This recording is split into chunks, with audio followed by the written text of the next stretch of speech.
ไปเบิ่งเพิ่นเอาปลาอีกก่อนเด้อเห็นไหมโอ้มานคือเก่าเนาะเจ้าเนาะใช้ปลาเปียกสิล่ะ ปลาข้าวปลากดพี่น้องมานมาน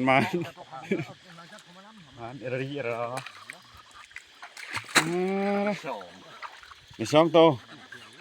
บาทละสองนี่มันก็ห่วย5 บาทกับ10นี่นี่ หวานมันนี่เนาะ โอ้มานเนาะเจ้าเนาะ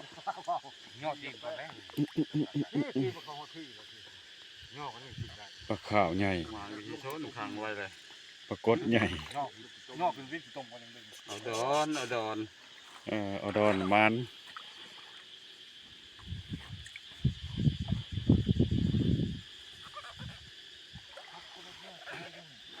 พนักงานเจ้า3 คนบ่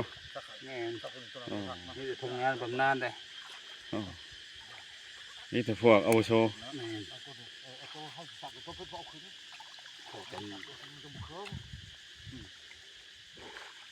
เขาสิเฮ็ดอะไรกินต้มสมบ่ต้มคักแท้เด้นี่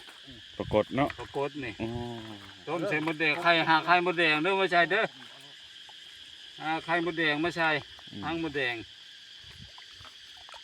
เด้อพี่น้องเด้อกินต้มปรากฏใส่ไข่มดแดงนำคอยชักคอยเป็นใบสักบ่คอยชักยุกก้อนบันในเบืองนี่เอาแม่นี่เครื่องพันเบืองนี่สำนี้เด้อพี่น้องเด้อชักไปอีกไม่เก่งนี่สิได้ขอมกขอบใจพี่ๆน้องๆทุกคนที่เบิ่งที่ชมนำสำหรับคลิปนี้โจ้ไว้สำนี้พอกันคลิปหน้าขึ้นมาเลยหันเอาทางไปเดี๋ยวเขาไปพี่ออกพี่เดี๋ยวเขาไปหา